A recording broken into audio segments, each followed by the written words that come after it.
Integral and Transformational Learning, hosted by AURO University and Sri Aurobindo Integral Life Center in Surat, mountain in South Carolina. Few words about this initiative. It is a platform for exploration of new initiatives in integral education, social development, integral yoga topics, and art and culture. Our aim is to facilitate presentations and interactions of different experts and researchers in different fields of endeavor, creating an interdisciplinary and interactive platform for all perspectives, where all perspectives may find their true place, and leading to more harmonious and comprehensive ways of living. Today is a topic of the importance of vital education in evolutionary perspective, which is usually vital education is usually overlooked in the modern system of education, which became digital and technology oriented. For this panel discussion, we invited two prominent speakers and mentors in this field, Ameeta Mehra and Anuradha Agrawal, the founders of the famous Gnostic Center in Delhi and of the International Center for Studies. I am myself privileged to be associated with this educational institution for nearly 2 decades, and I am very impressed with the quality of their work and achievements in the fields of education and consciousness studies. First panelist, Mehra. Please allow me to introduce Ameeta in few words. She, since the age, had one dream: to change the educational system of India. And after completion of college, joined Mirambika. Mirambika is the free progress school in Delhi as a teacher for 4 years. She became grounded in educational philosophy of Sri Aurobindo and the mother. Over the years, Ameeta has conducted courses and workshops, to mention only a few, explorations towards a new creation of the self and society, the science of living, meditation for inner growth and cultivating presence, etc., etc. Ameeta's published works include self-discovery books such as Dhyana, Meditation for Inner Growth, Abhaya, Fear, Its Cause and Karma Yoga, Perfection in Work, and Sadhana, a guide to self-mastery. She is also the Gnostic Center's journal, The Awakening Ray. She won the Outlook Business Women of Worth Award 2018. Ameeta heads India's leading stud farm, Usha Stud, a very beautiful place.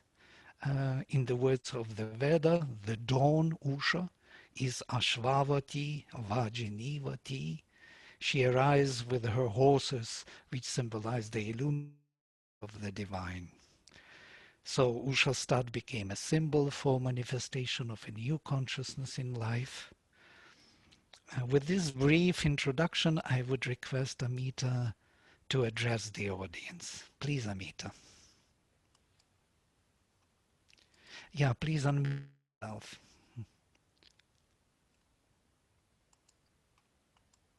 Thank you, Vladimir. Thank you so much for your kind words, and thank you for inviting me to be present here today on this very interesting subject of the vital education and its significance in the evolutionary life and perspective. I'd like to begin my brief introduction with the question of what is the vital and how and why is it important in the evolutionary scheme of life and things to educate the vital. I'd like to read from the Science of Living about the vital being The vital being in us, and this is an important definition by the mother, the vital being in us is the seat of impulses and desires, of enthusiasm and violence, of dynamic energy and desperate depression, of passion and revolt. It can set in motion everything, build up and realize. It can also destroy and mar everything. It seems to be, in the human being, the most difficult part to train. It is a long labor requiring great patience, and it demands a perfect sincerity. For without sincerity, one will deceive oneself from the very first step, and all endeavor for progress will go in vain. Now, it's interesting that the mother mentions about how difficult it is to train the vital and educate the vital, because we find that vital education has not been taken up in our formal education system, mainly for that reason. And there are about 3 or 4 important reasons why the refinement and education of the vital is not taken up in formal education. But the first most simple explanation is that it's very difficult to train. And there are 2 others that I found very interesting when I was reading through vital education. The mother mentions that there are 2 issues. One is that there is a sense in our English Western societies that the aim of life is to be happy. And the vital, unfortunately, if that is the aim of life, then there is no need to train and educate the vital, because then you will do whatever it takes to become happy, if that is the aim. So the mother says that is a distortion of a very deep aim, which is that the aim of life is to be part of the delight of being, of existence, and that there is a certain bliss and a certain delight in the very existential structure of the universe. And the aim of our life is to find that very subtle, very refined delight in life, in the rasa of life. The aim of life is not a vital aim of becoming happy at all costs. But if that is taken as the aim of life, which most societies do and believe in, then of course educating the vital becomes secondary and not primary, because then it is about self-aggrandizement, doing whatever it takes to become happy, and any means is all right, as long as in the end you get what you desire. So desire, the pursuit of whatever one desires becomes the main aim of life. Now, I wanted to bring this out because it's a very subtle aspect of vital education, and the reason why so much, the focus on vital education is so minimal in our education. The second aspect that I found very interesting in vital education is the importance that that of the mind and the vital. Now, it's very interesting that in children, the vital is far more developed than the mind. So there's a beautiful place where she says, of all education, vital education is perhaps the most important and indispensable. And she says children have a far more developed vital. And therefore, it is very important to begin the refinement and education of the vital at a very young age. In fact, starting at 3 to 5 years is when vital education should begin, because children's vitals are far more dominant at that time. And they are much more in touch with their own vital. So why is vital education important from an evolutionary perspective? What is the reason that we are here today deliberating on vital education, on the vital, the importance of it? The main reason is because for the evolutionary growth of consciousness, for the next step in evolution, which is what Sri Aurobindo's yoga and what his integral education model is about, that education is a means for the growth of one's consciousness and the growth and progress of society and the world. Now, if that is the aim of education, then the vital is that part of our being that uh, is the most important to convert if one wants to live a divine life. If one wants to live divinely, you cannot live divinely with just a refined and transformed mind. If the vital being is haywire, is given into impulses, desires, is unregenerated and unrefined, the higher forces of the divine life cannot come into the being. Now, this is a very important point that I found uh, is subtle but extremely important to understand that its role in the evolutionary perspective. Why do we need the vital, and uh, uh, why is it important to refine it? Um,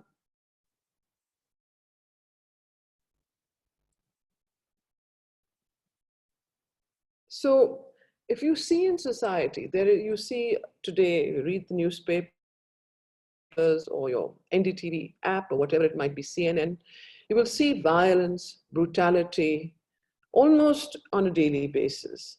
If you see the ills that we are trying to cope with in life, mostly they are to do with the vital region of our life. They're to do with the uncontrolled, unbridled energies that young people and older people who are unable to control their vital being suffer from. And therefore, it is important that the vital is refined, it is, it is, um, it is brought into the light, it is educated, and that can be done through various means, but the chief of which is a very important practice that I must say that the Gnostic Center has been steeped in from kindergarten or preschool to higher education, which is the practice of self-observation and self-organization, to learn to observe oneself, to be self-reflective, to learn to recognize and understand the different impulses that drive one, to see the light and the shadow in ourselves on a daily basis, to be able to reflect and to be able to see when one is angry and why, or when one is depressed, why is one depressed? If one falls down, to be able to pick oneself and bring one into the light. So this self-observation and self-organization of the being is a central practice in the education of the vital, which can be done by teachers, it can be practiced by young children, it can be practiced by adults, by anybody who at whatever age, and has to be suited. The methodologies is suited for the age group, but it is an essential practice. The second important practice for the refinement and education of the vital is the practice of the cultivation of beauty and the refinement of the senses. So a lot of, if you see in the ashram school, the mother gave a lot of importance to theater, to music, to dance, to uplifting the being to its higher form, instead of leaving it in its more gross way. And that refinement of the senses through observation, discrimination, discernment, concentration, and bringing an ingathering of one's being is an extremely important practice in the vital transformation and vital refinement. And I would say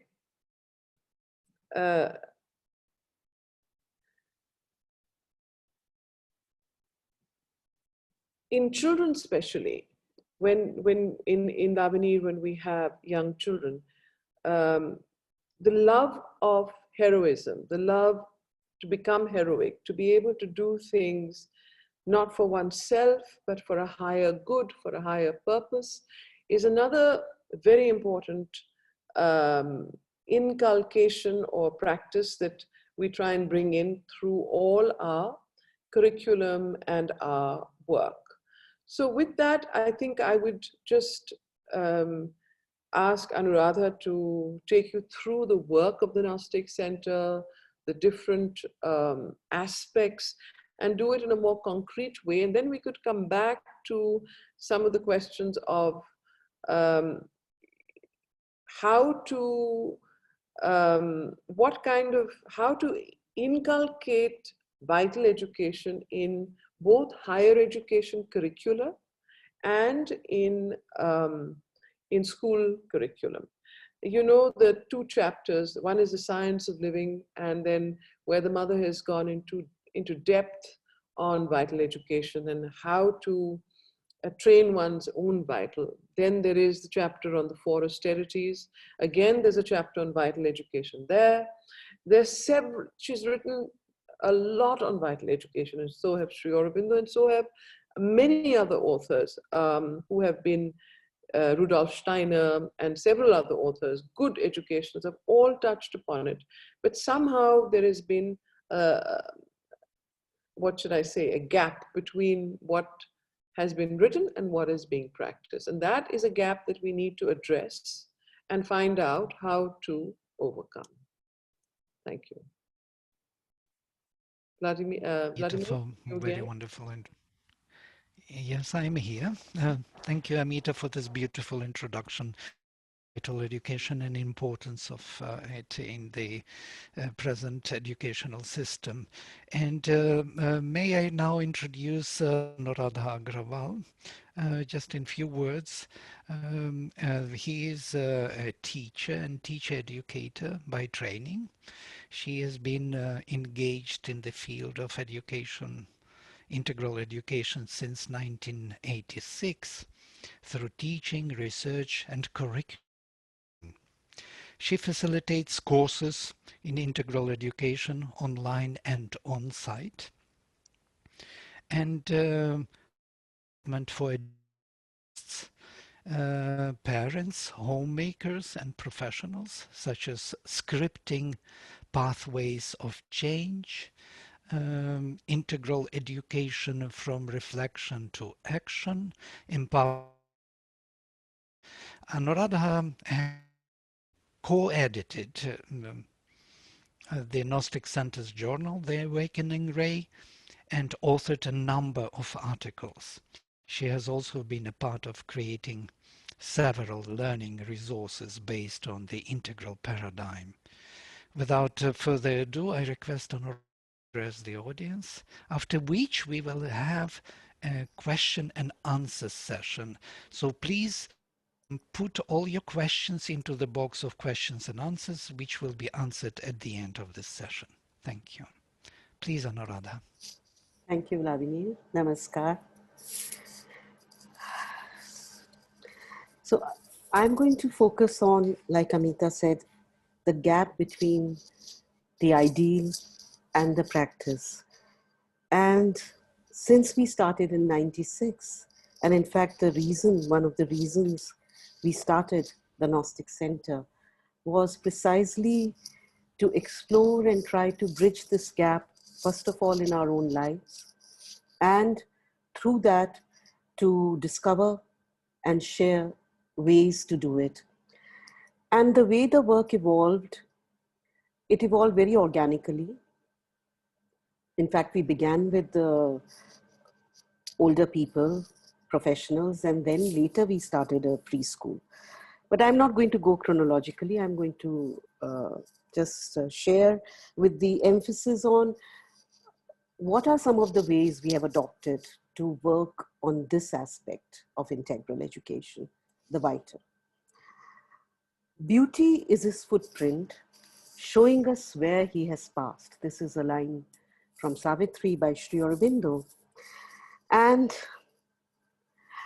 you know, in today's time, like Ameeta also referred, imagine a world where beauty, nobility, and grace, if they were to form the heart of each individual. Imagine a world where love, trust, and friendship lay at the core of each interaction. What a safe and also a sane world it will be. What a joy to live in. Now, this is the potential of the vital when it is informed by its higher self, by its deeper aspects, and the psychic, the soul. There is a spontaneous nobility. This is what needs to be evoked and to be experienced. One of the, I think, the errors that has happened in education, one is that not taking up vital education for reasons what Ameeta enumerated. The other is when they even take up something of it, they try to do it through the mind. Moral education, value education.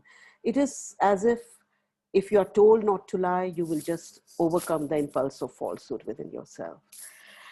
And that is a mistake, because vital has its own power.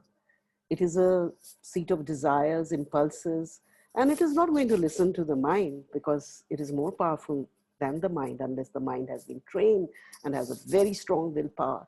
And then what happens when you go to sleep? So there is all the things. So the vital needs to be tackled head on through various agencies, through the physical, through the mind, through the vital itself, and through the psychic.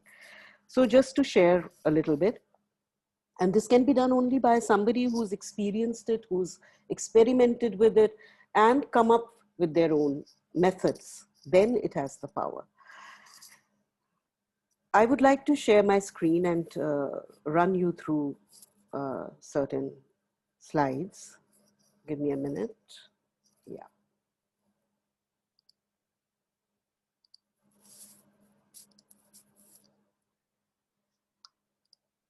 So this is the overview. Like, we have worked with various age groups: preschoolers, school students, youth, teachers, professionals, and also the learning materials.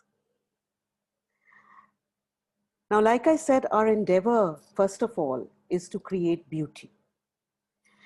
And when we set up Gnostic Center, we were very conscious about it, that it should be a place which simply gives you the experience of beauty, gives you the experience of silence.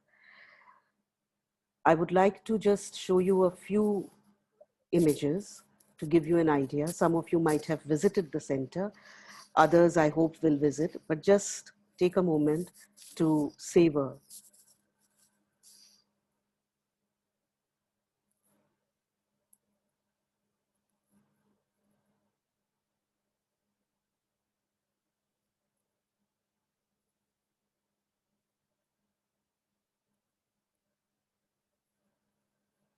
This is the foundation stone which was laid in 1996 when the center started.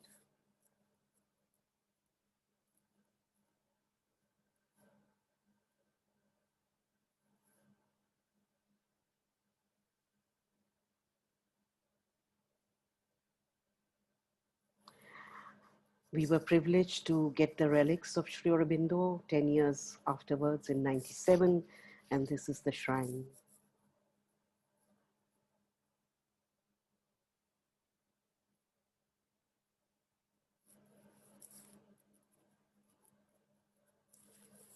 This is one of the, you can say, mantras for vital education. The real difficulty is always in ourselves, not in our surroundings.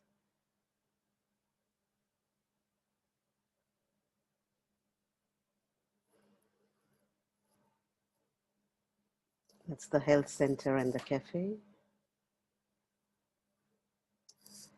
Guest house, quietude. conference space synthesis. You will notice even the names, quietude, synthesis, they evoke something, they aspire towards something. And that's the preschool, Lavanir, the future for 2 to 5 year olds. And then we have a campus in the Himalayas.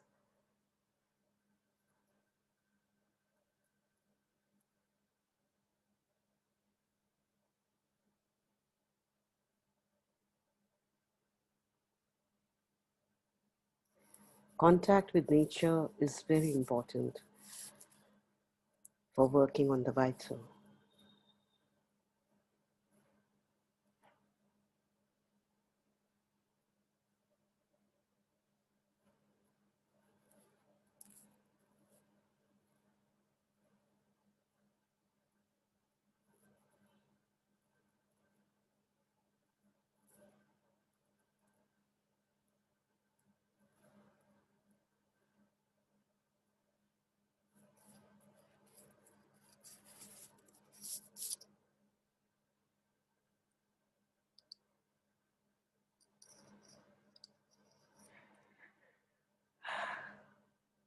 So beauty is a key thing.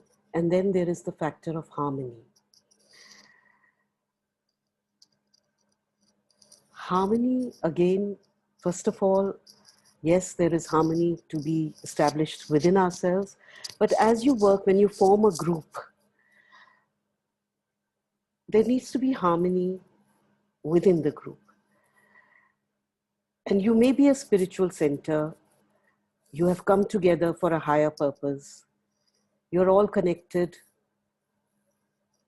through the embrace of the Mother and Sri Aurobindo. Yet the ego is very much there. So this has been a very, very conscious aspect of our work, which you will not find written in publications and all, but it is something which every day we are dealing with. And we are being guided, like Ameeta mentioned, self-reflection, self-observation, self-organization. Whatever she's talking about, it is something which we have been trying to practice.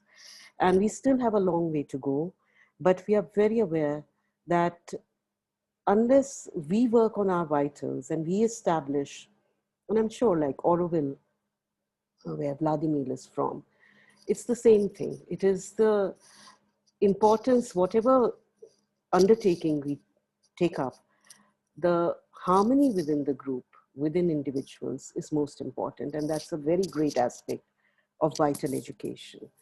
When you work with children also, or with students, or any group, to establish principles of harmony.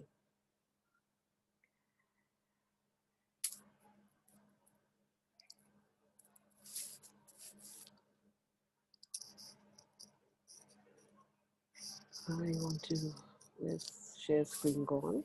Oh yeah.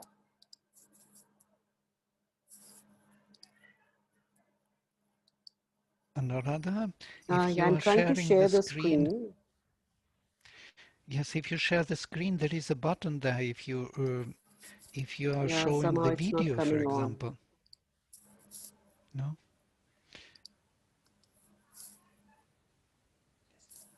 It's not coming on somehow. Yes, Can you help me with this? yes, it should come on. You share and then you choose the. But before you choose it, can you click that is there improve video? If it is video, then it will be improved. There is a button Okay, there's no below when you video. I would start. just want to share a URL. Okay, then it should work. Can you see? Just click on share a screen. I Okay. can't see. Yeah, now it's come. Click on share screen. Right. Can you Okay, see now? yes, great. Yeah. Okay. Yes, thank you. Right. So this is our preschool, Lavanir, and for 2 to 5 year olds. And here you will see this is right in the front, a place where beauty is a constant ideal, beauty of the soul, sentiments, thoughts, and of actions. Now, how do we work on this? Like Ameeta shared, the mother has spoken about 3 aspects: working on the senses, working on aesthetics, and working on character transformation. I want to share something from a teacher's report. We send reports on each child every 6 months. I want you to see. Now, this is a passage I've taken. This is something which actually happened and the teacher wrote about it. And there are innumerable examples like that. Developing the sense of beauty in this child's work and actions. While closely working, we noticed that he would do in a messy way. So these are 2-year, 3-year-olds. So obviously it is at that level, working in a messy way and not handling things properly, being hurried. So we took up this to work on it. How to bring beauty in his work and action. Now, because he was an understanding child, we tried to give him a demo, first of all.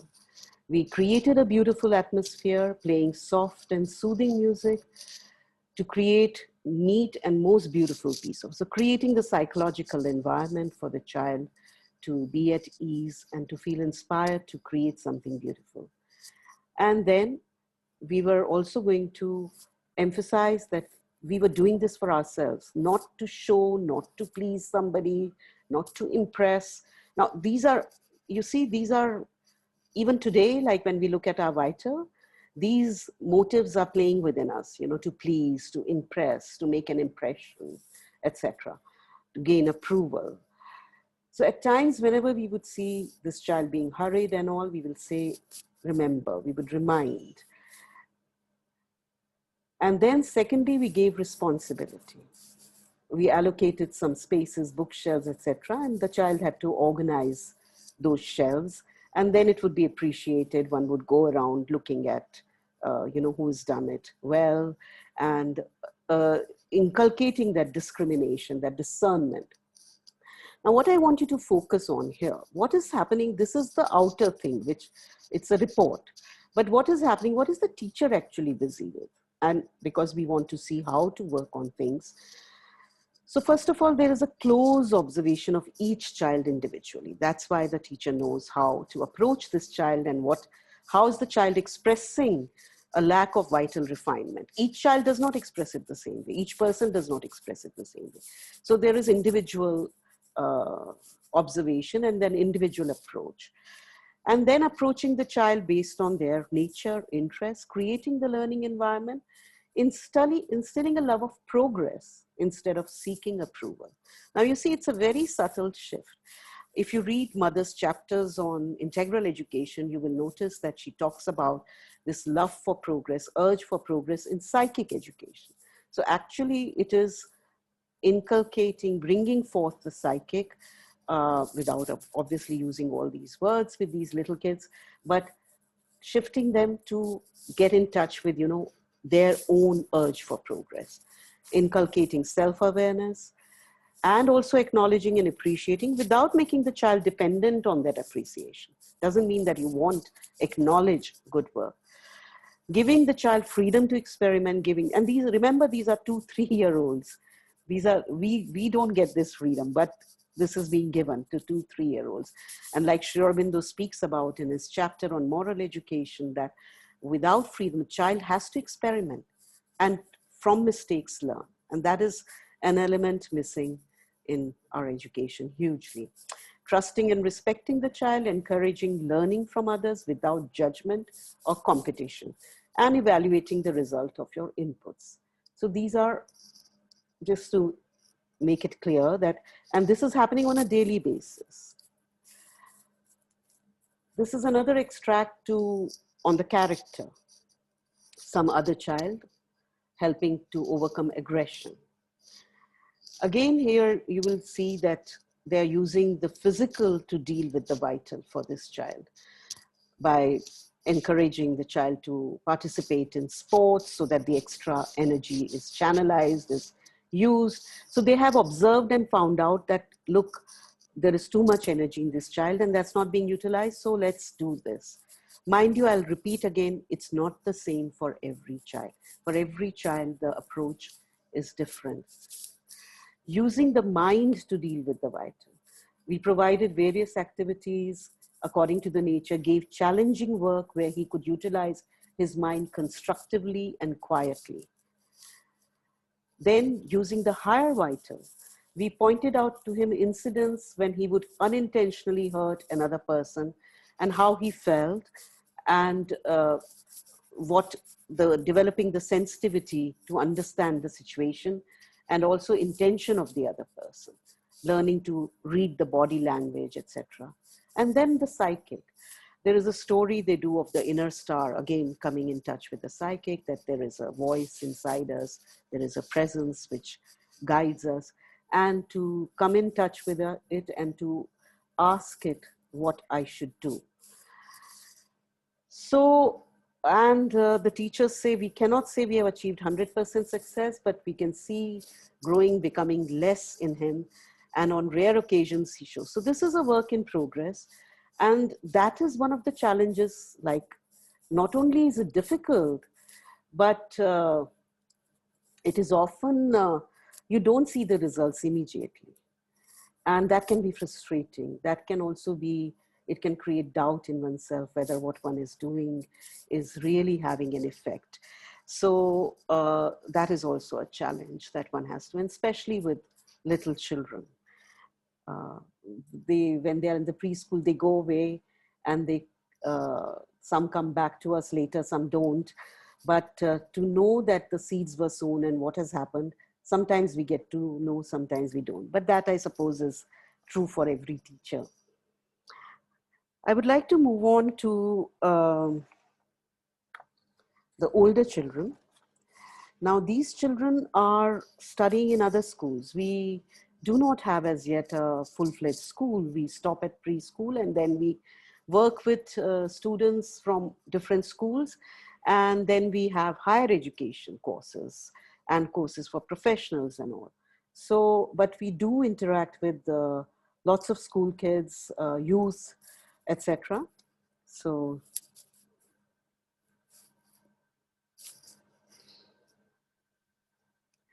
now what happens there with them is, just a minute, yeah.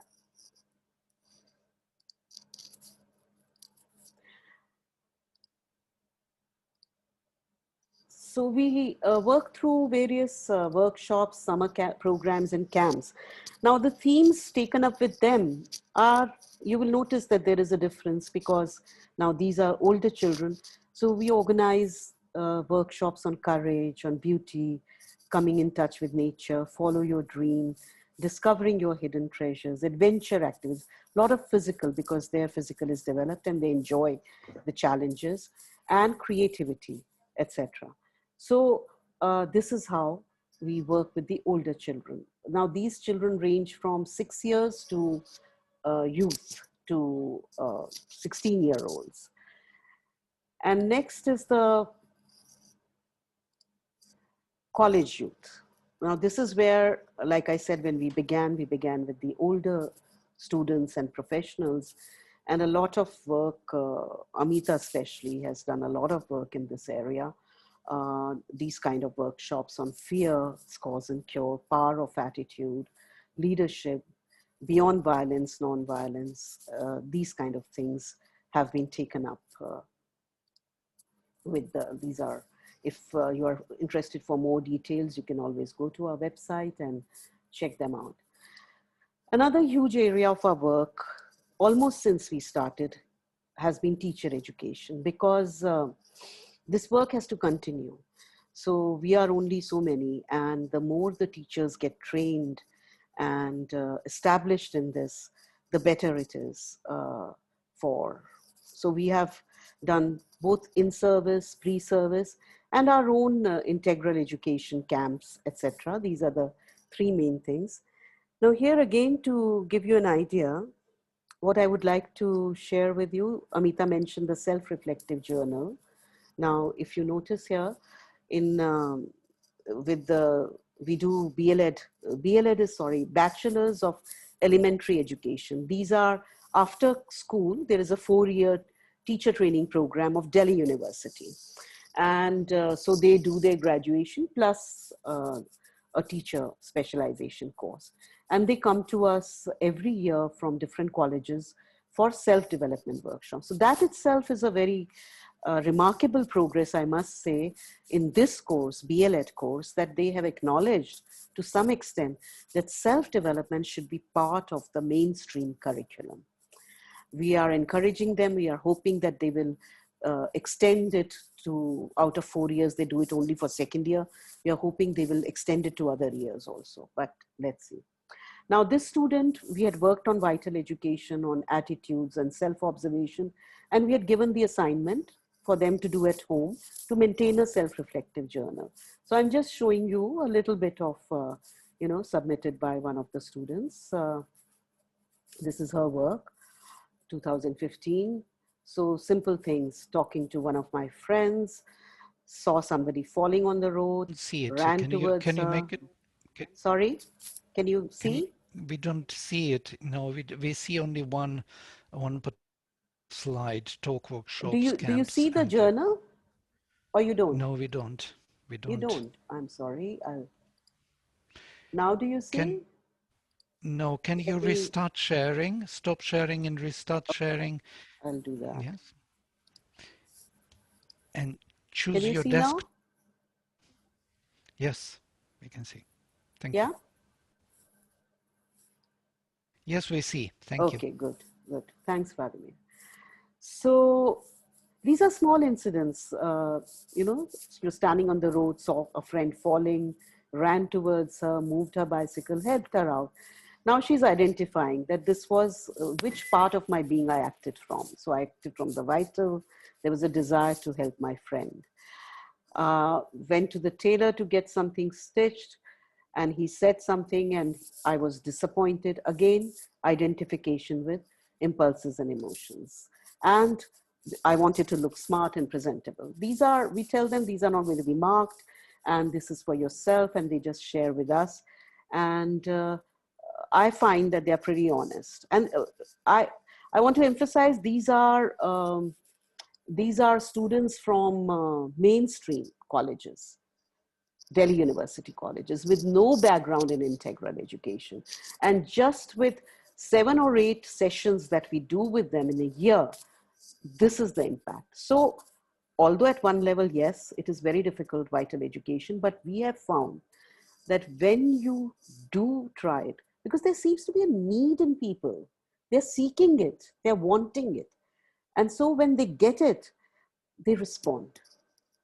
So, I mean, 75% of your work is done because the other person is collaborating. So that is also very important to remember. And this I got just 2 weeks back, a feedback from one of the students. So we meet them in all their lifetime, we meet them only 8 times, right? And they are 19, 20-year-olds when they come to us. And we maybe never meet them again. And so I was very happy to receive this feedback. I'll again share the screen. Can you see it? Yeah? Okay. Yes. So she wrote, she came to us when she was in second year, now she's in fourth year. And she says in second year, we were taken through these workshops. I was so unaware at that time, I didn't recognize the value of the things or skills you taught us. However, I wrote the journal and all. Now, due to the lockdown, I got time and chance to know myself more. I read about the philosophy of the mother, and I started writing gratitude journals and started healing myself. And it was an amazing journey. I realized the value of your teachings. So it is not to say that everybody gives us this feedback, but even a few students, and this is, I'm just sharing one.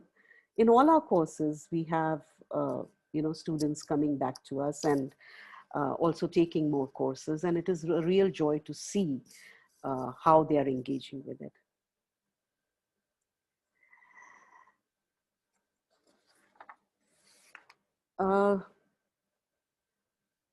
Another aspect of our work is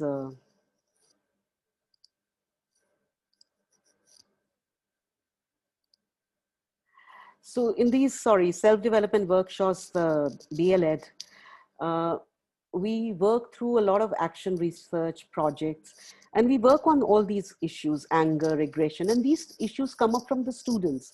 So in our first session, we asked them, what would you like to work on? And being 19, 20-year-olds, generally over the years, it's been 20 years now, we have been doing this work, over 20 years. So they come up with these kind of issues, lack of confidence, insecurity, anger, aggression, need for approval, relationships, communication, gender issues, etc. And then we take these up. And then we have on-site courses, which is what the center began with in '96 and goes strong with it. And then later on, we introduced in 2008 or 9, we introduced online courses also. And Vladimir is one of the faculty for our online courses.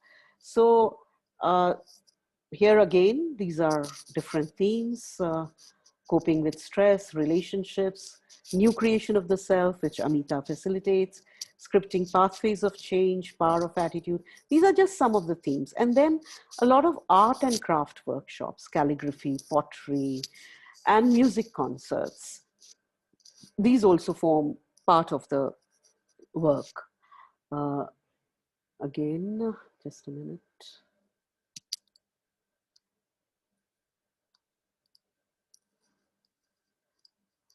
Now all of us have to learn these webinar skills.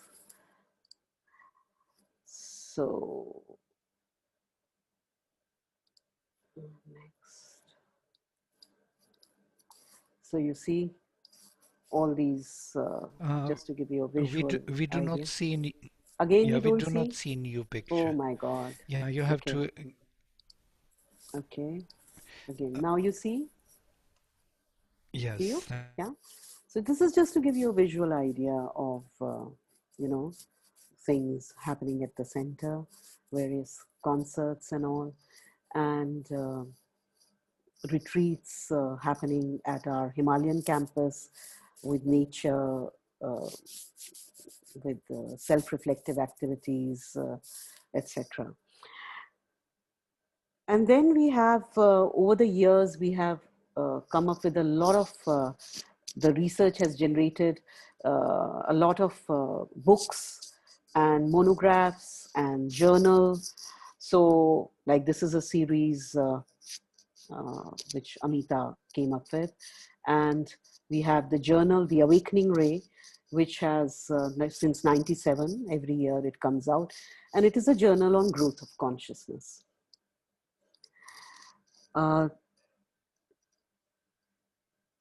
Just 1 minute. Sorry, give me a moment. So we create booklets on various things when we hold. Again, right?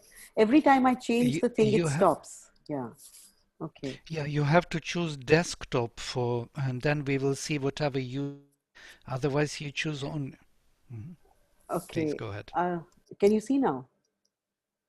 Can you see it? Yes. Yeah. Okay. Yes, we see. Thank you. Right. So a lot of resources like that have come out on various topics. This is again just to give you an idea. You can see this is a booklet on vital education, and everywhere there is an emphasis on practice, tools, how to deal with things, because the philosophy is there, it is all there. You go to the source, you read Sri Aurobindo's and Mother's books, you read other books, and then to bridge it, like I said in the beginning, that is what is important.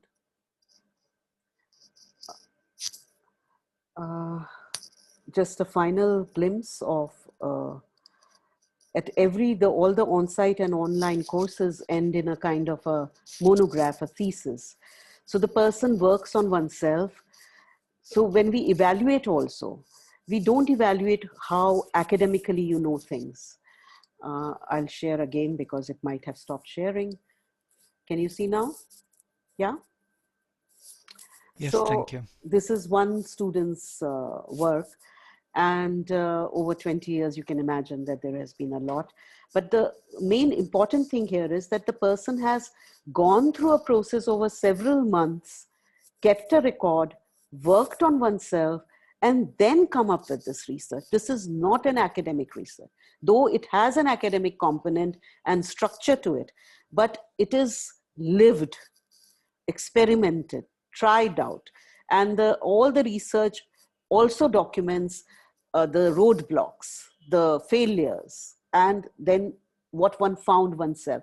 So it is very, very important because it is not from a book. No cut and paste is allowed. It's not that you say, okay, the mother has said, do this and your vital will be fine. You have to experiment, and you might come up with a new exercise, and you might come up with a new insight. And that is the importance of this. I personally have taken, as a student, several courses at the Gnostic Center, and I have gained with each and every one of them. So it is something, even though I'm part of the Gnostic Center, I'm pretty happy with the format we have come up with. And I can say from the other side also that it works. Now, I would like to just end with something the mother says on vital education. Hopefully you can read it, or I'll just read it out to you.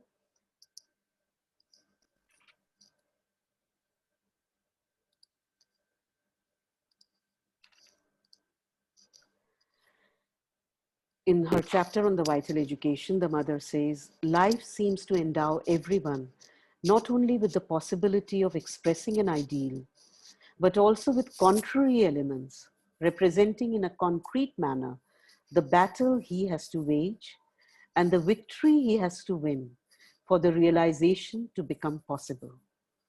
Consequently, all life is an education pursued more or less consciously, more or less willingly. In certain cases, this education will encourage the movements that express the light. In others, on the contrary, those that express the shadow. Ameeta said in the beginning that self-reflection, light and shadow, and these are concepts the mother writes about. And because the work is so difficult, the mother gives this mantra, which is a psychological truth, that whatever shadow I find in myself, there is also the light, its opposite in me. And whatever light I find in myself, I also have to look for the shadow and work on that. So there is hope. When I find something damning in myself, there is no cause for depression, because it only shows that there is its opposite in me. And when I find something wonderful, there is need for equanimity. There is no cause for a superiority complex or anything, because I know that there is a canker which I still have to work on. And this I find a very, very powerful and very helpful concept. And this is something which, again, to encourage the light and discourage the shadow, this is a work we have been engaged in with ourselves and with in all the work that we do. Thank you. Thank you, Anuradha, for this beautiful presentation, and especially to show us that practically it is possible to do, not only theoretically to think about it, which is usually the case, as you rightly said. And so we open the session for questions and answers, and there are several questions already put forward here. I can see them. You can see them also in the question box. So you could pick up Ameeta or Anuradha, any of these questions.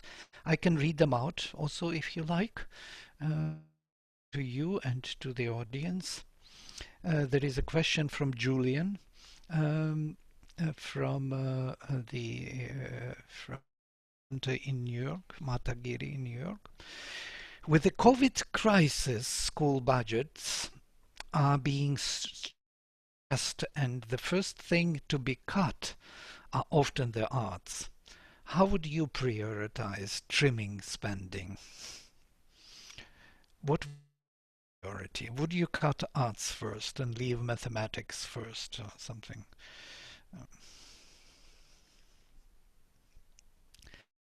Would you like to answer this question, Ameeta or Anuradha? Or who would like? I think that when you have to, I think, it's not only it's not the spending, whether you got money for this or that. It's the, again, you know, it's how you you approach any subject. You can, if your own vital is refined and rejuvenated, you can do it through art, you can do it through mathematics. Mathematics can also be an art form, as can history. So I think the question is perhaps not so much about cutting expenditure, but about increasing consciousness, which is what really the educators should be more thoughtful about. It's not how much money you have, it's what you do with the resources you have. And you can have all the expenditure for arts and yet teach art in a very old-fashioned way, without any kind of emphasis on refinement. So there's an art in nature too. So you don't need to. You can just walk out of your classroom and look at the beauty of the sky and the trees and the leaves. You can teach anything from anywhere. So I think the question is about do you have that refinement in your own consciousness as an educator? Do you see how each occasion of life can be an occasion to bring about an appreciation, a deep appreciation of beauty, of poetry, of artistic refinement? Or do you see things only in cut and dry sort of boxes? So basically what you say, it boils down to and not what we do, but how we do How it. to do it and who does it. And I think the educator is so important in this kind of education, his or her own ability to reinvent herself and himself in all situations, whether it's COVID, whether it's lack of resources, whether it's having difficult circumstances to work with, or difficult children to work with, or orphans. So I mean, life throws challenges, and it's how you meet them and what you do with them that's important. Mhm. Mm. Thank you. From my side, I would recommend this Awakening Ray to subscribe to. You will find many answers there and very well organized material for educationists. There is another question to Anuradha. Anuradha, could you please elaborate a bit more on what you said, that nature is working on the vital? Thank you. This is Anina Yes. Yeah, sure. Satorius. So here again, I would like to share through an example of something that happened.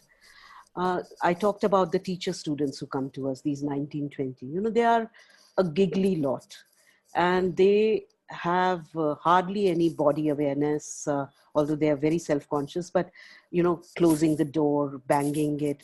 And for us, when they come to the Gnostic Center, which is a place which is very quiet and clean and all, it's like an attack, that this, and 40, 50 come. The groups are large, 50, 55 girls arriving, giggling, screaming at each other and all into that beautiful, quiet space. Now, a couple of years back, we took them to our Himalayan campus, the monks retreat, we said we'll do the workshops there as a 3-day retreat. And the first day was really challenging because their energies were all scattered. But then we saw, just being in the hills, and we went for a nature walk, and we just stood in the forest, and just before the sunset, and we stood in a line, and this is something Ameeta used to do with us. So I tried it with these students, 40, 50 of them. And we stood in a line, and we just became quiet and opened ourselves to nature and beauty around us. And they were totally quiet. And by the third day, just living there, we were having our sessions, but their whole energy changed. If we can tell them many times, be quiet, be sensitive, but just being in nature, they imbibed and they found that space to be with themselves. They became aware of that need to be quiet, to spend time alone rather than, just be. They are really like post-it stamps otherwise. They stick to each other, even physically. When they meditate also, we do a meditation session, they cannot sit apart. They have to be in each other's space all the time. But the hills, the beauty, nature, brought in something which I think through words we could never teach. I hope that answers your question, Anina. Beautiful, thank you. There is another question which is also quite a difficult one. How to convert hatred to harmony? How to respond to bullying from an integral yoga perspective? This is the question from Varsha Patel. It's kind of a challenging question. Ameeta, would you like to address this?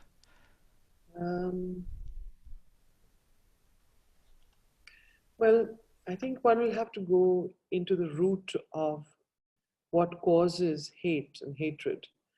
Again, it's best done when you check into yourself and find what arouses that feeling of hatred in yourself. What happens to you, and why you feel hatred towards somebody or something. And if you can pick up the point in yourself that causes it, then you can help the other person to also change it. The point is, you have that the way to do any kind of change in anybody else, it's not by giving a talk or a lecture and say, oh, this is what's going to happen to you, or it's not a good thing, or whatever it might be. It's actually, it's like a psychological operation that you always do on yourself first, to find out that point in yourself that also has experienced that emotion, or that feeling of hatred, or whatever it might be. It could be jealousy, it could be envy, it could be anything. And then find that, and then see, I have also felt it. Now it helps you to empathize and sympathize with that person. So maybe the response would be that ask the person questions about why, what are you feeling? Why are you feeling? And take that person step by step to reflect and observe her own or his own feelings and reasons for that particular emotion. And then say, okay, well, what does it leave you with? How does it really affect another person, your hatred? Does it really change the situation, you feeling hatred? How can you change that experience between two individuals or relationship, for example? If you continue to have that vibration of dislike and hatred, what are you doing to the other person? And how do you change it to harmony?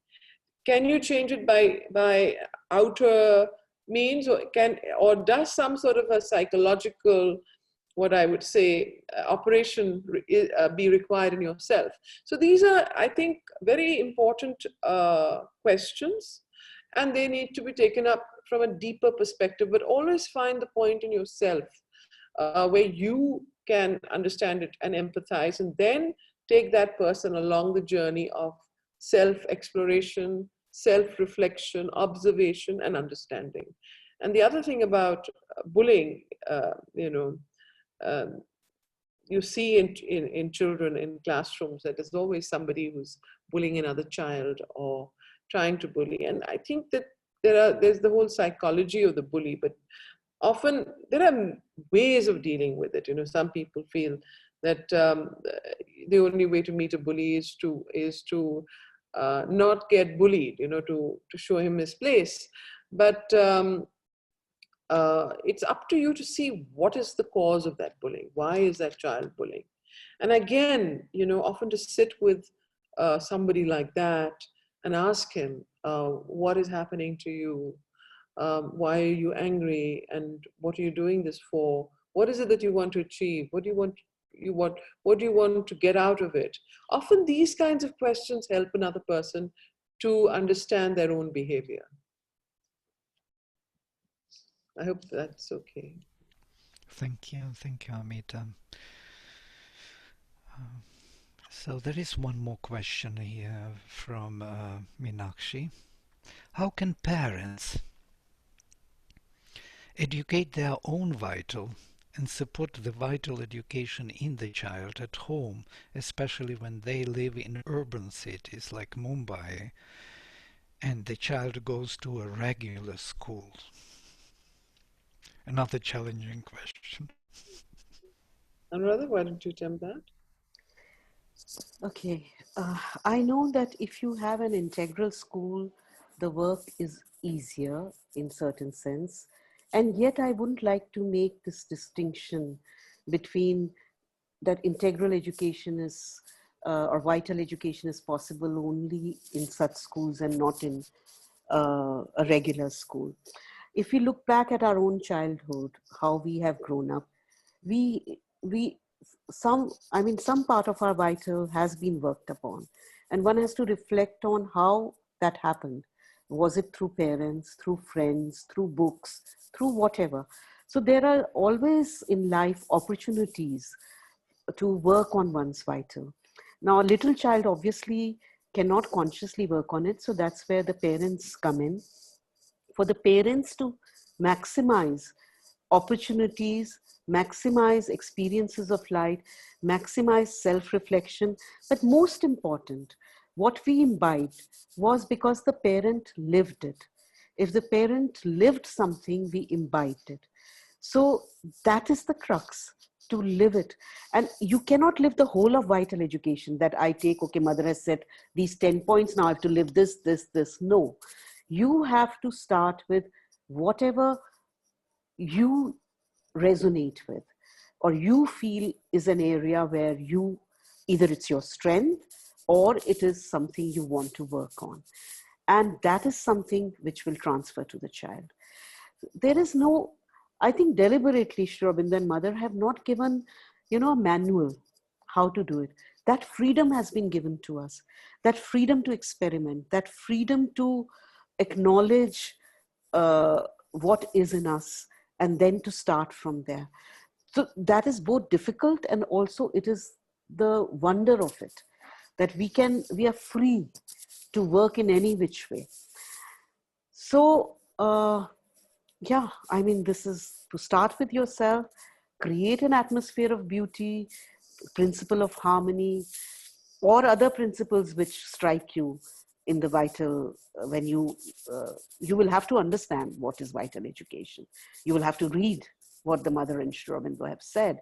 If you really want to work on this, go to the source, read that, see what appeals to you, and practice whatever of it you can, and then with the children.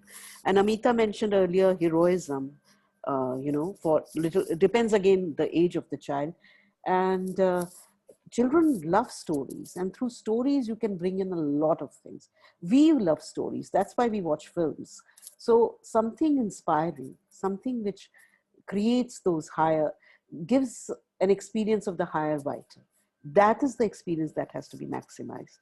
And music, art, all these things. Yeah, Ameeta wants to say I something. just want to add one thing only.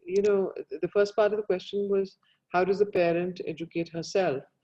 I think one other age besides, of course, the refinement with music, dance, beauty, flowers, fragrances, is having a journal, starting a journal. As just a simple act of writing a journal to observe how your interactions with your own child have gone during the day. What are the shadows and the light? That means, what are the things that caused a shadow or a disturbance in your interaction with your own child, and what are the things that created harmony and beauty in your interactions? I think just noting that down again makes one self-conscious and also self-reflective. So writing a journal is a very good way of beginning one's own vital education. And then there is, I would recommend for those who are interested, there is a book by a compilation by A.S. Dalal called Living Within. And at the end of the compilation, there are 10 exercises that he has actually written out, 10 psychological exercises for self-mastery. There's a beautiful exercise there called self-observation and self-organization, which he's taken from the writings from Mother. And if you were to just simply practice that every day, you would become very, very conscious and very, very masterful. So, Vladimir had mentioned in the beginning that I have a stud farm and I deal with horses. Now, the whole thing with the energy of the vital is that it's like a wild horse. It just takes off, whether it's anger, whether it's enthusiasm, whether it's heroism. The vital energies are very strong. They're great. It's like a powerhouse. And the idea is to be able to discipline the vital like you would discipline and, bond with a horse. In the earlier days, and I want to bring this to you because those who are nature lovers and animal lovers will understand what I'm saying. That before Monty Roberts came in the past centuries, we always believed that horses needed to be, what should I say, controlled and curbed. So when you always said you broke a horse, you remember those Western movies you all saw when the cowboys, you would get onto the horse and break the horse and get onto the saddle and try and control, and the horse's spirit would have to break before the horse became tame. And now nobody talks about breaking horses. It's not done anymore. Now we talk about joining up with a horse. We talk about teaming up. We talk about in 20 minutes, if you take a wild horse, you can make it your friend just by a simple routine of it's called forward and retreat technique. Now, in the same way, there are techniques in education, in vital education, which have also become sublimated and refined. And I think the critical component and recipe, which I always find we forget and so simple, is love, is affection. The vital responds beautifully and wonderfully to affection. And that affection, if it's there in your heart, whether you express it or not, love, unconditional love as the general platform from which you operate, as your operating system, like, in a computer, you will find that has a way of communicating, whether it is to an animal or to a human being, to a bird or to a book, to a pen or to a table. So I think this is something very, very profound, very deep, and very essential in the very consciousness of matter. And from matter, the consciousness of the vital energy of matter and material things. Vladimir? Yeah, beautiful. Thank you. I remember how I was impressed when I been to Urscha and I saw how you deal with the horses, these parades when the horse comes out. Look at them with care and love, and they like to show off, like to be seen, they like to be appreciated, and from there they develop these new energies and new relationships. Beautiful, yes. And that's maybe the secret of your success in this business of in India and in the world of breeding horses. Um,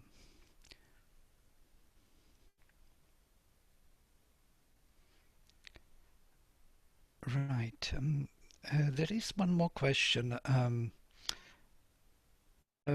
Because of lockdown, most of the schools are working online. How vital education can be possible through online education? It's an interesting question. Would you like to answer it? Yeah.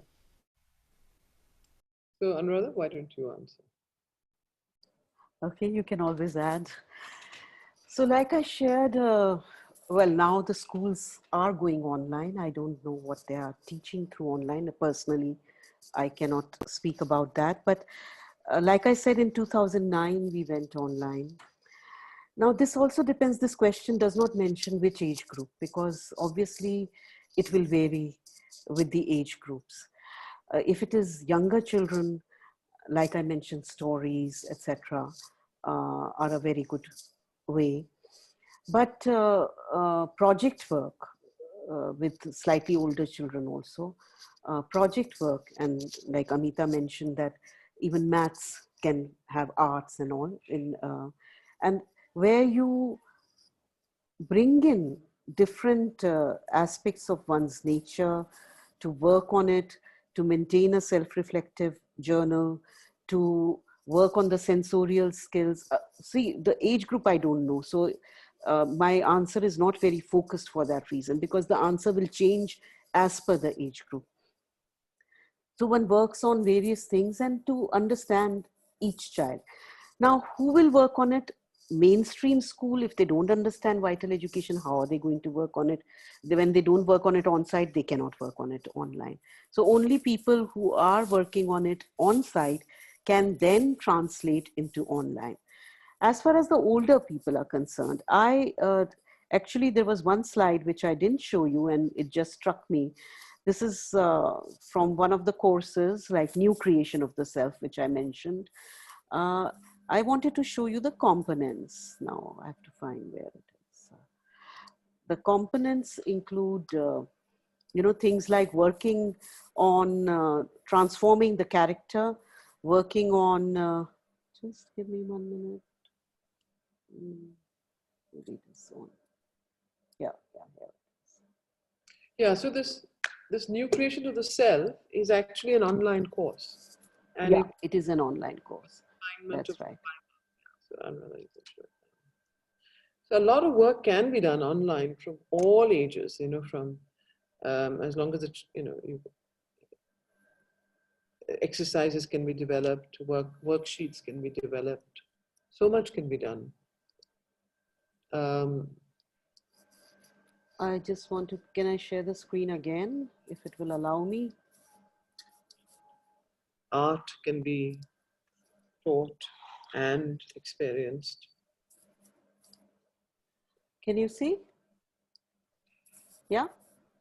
So these are, just to give you an idea, this is one course, New Creation of the Self, which is almost a year-long course, by the way. And here, these are the components. For 2-3 weeks, you work on, each component. So here is imagination, faith and trust, understanding the role of, so this is for older people, professionals. I was a student last year in this course. The power of will, aspiration and desire. Now this is not just the vital. There is the psychic involved, there is the mind involved, because as we grow, I mean, we have to work on everything. Yet it is the vital which creates maximum problems in being able to, uh, you know, uh, the willpower, the vital desires, etc., stand in the way, maximum. So one has to work on the vital when one is working on this. Power of prayer, removal of obstructions, and transformation of character. So there are readings, there are, what do you say, um, exercises, which one has to do, and it's a very intense course, very, very intense. Same way there are courses on power of attitude, etc. So one is dealing with it head on. The other is the whatever subject that one is teaching, whether it's history, psychology, to the way one does it, and the consciousness of the learner, how you engage the consciousness of the learner in reflecting upon oneself, in understanding one's responses, in understanding uh, what what is the light, what is the shadow. Um, if there was a concrete thing, which age group, what is being taught, then I could be more specific. But at the moment, I can say only this much. Ameeta, you want to add anything? That's fine. Thank you. Wonderful. There is one more question. With the new education policy that's going to be in place, there's some new education policy coming Yes. up. Don't you think that the beauty and harmony of the vital could be a part of the child's being in all schools? Dealing with bureaucracy is difficult, but after all, it's for the good of the society and future generations. Yes. I think it can be definitely a part of every curriculum, and there nothing can stop it. And it has nothing to do with bureaucracy. It's about, I think, the new education policy that's just come out for India is a very progressive, very open-ended, extremely policy where you can fit in a lot of this stuff. In fact, I must tell you that the genesis of this new education policy was actually a lot of work that was done by Dr. Kirich Joshi and Mr. Narendra Modi when he was Chief Minister of Gujarat at that time, and also in the 1988 education policy that Kirich Joshi framed for Rajiv Gandhi. So basically, what I'm trying to say is that this new education policy, a lot of its inspiration has come from Sri Aurobindo's integral education. Thank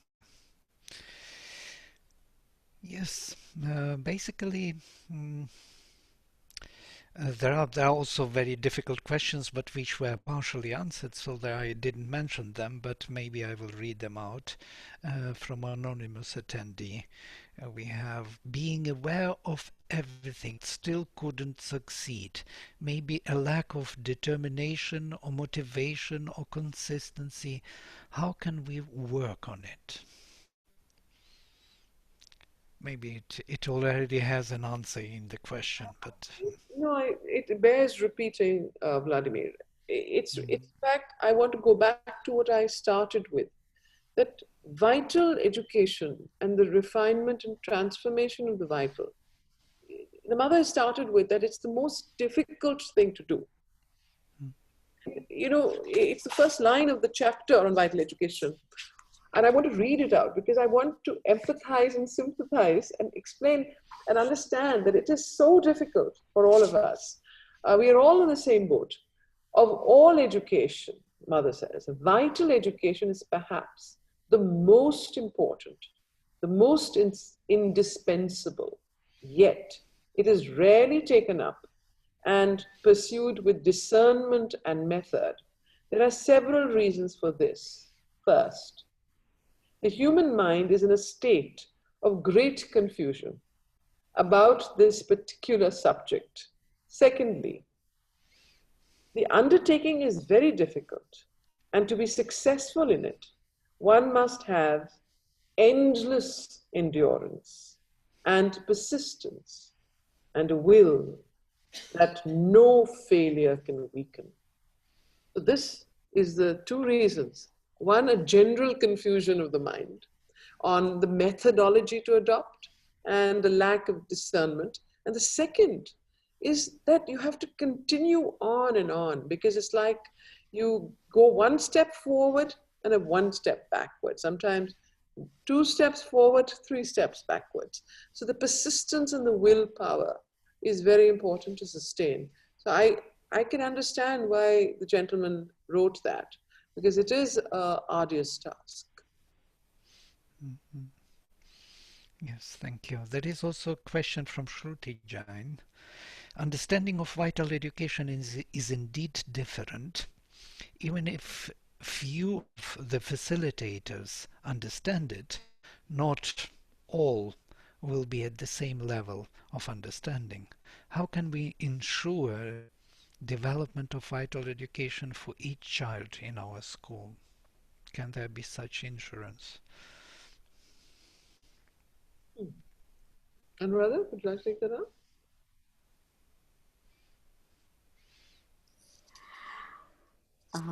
So I see what I understand here are two parts to this question.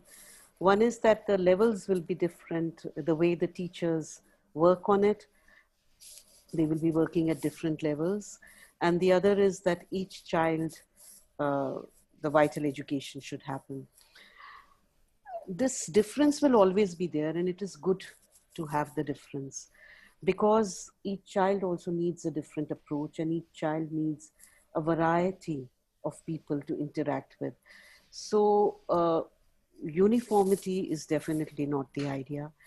The freedom, the principle of freedom that I emphasized when I was speaking about it, which Sri Aurobindo and Mother so much emphasize. And if you read conversations of about the mother's interaction with teachers and all, you will see that this difference in teachers' approach is something she would encourage. So I would not feel worried about that if that was a worry. The other part of how to ensure vital education for all child, if you are in the admin, if you are a person who has that, then of course it requires right from the physical environment to the curriculum, to the pedagogy, to the evaluation, each and everything has to be looked at if you really want to bring it in. But most important, underlying all of it, is again these principles of beauty, harmony, love, freedom, trust, which help the vital to bloom. And yet at the same time, a firmness is also required. Because, like the mother always emphasized, there is no freedom without discipline, and there is no discipline without freedom. So, to understand that balance and to work with both, because often we make the mistake of when there is freedom, we give lots of love to the child, everything. But then, like what Ameeta said in the beginning, if the aim of life is to be happy, then just let the child happy at whatever cost. So that is not. So you have to understand that it is a refinement. It is, there is a lower side to the vital and there is a higher side. And the higher side has to be encouraged. And the lower has not to be ignored or judged in that manner, but it has to be refined. It has to, the potential has to be brought out, because that also hides the light. Yeah. Ameeta, you want to add anything?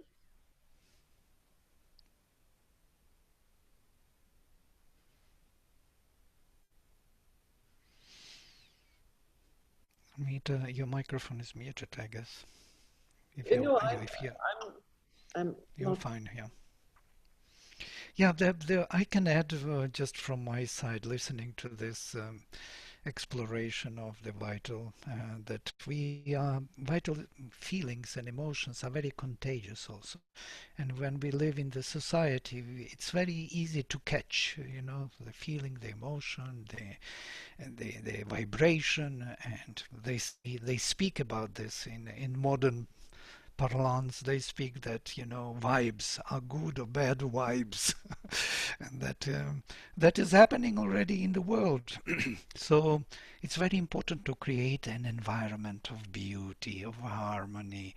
That's what Gnostic Center um, realized, and what we realized in certain schools in Auroville, and in certain schools in like Ambika school or something, and that environment is very important, in which the vibes will be shared in a different way.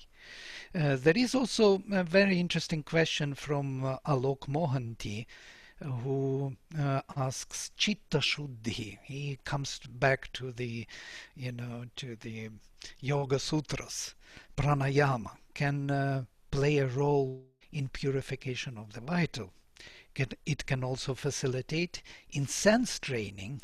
Can you kindly share your insights on the matter? Vladimir, you're the expert there. Well, not really. I know the text, yes.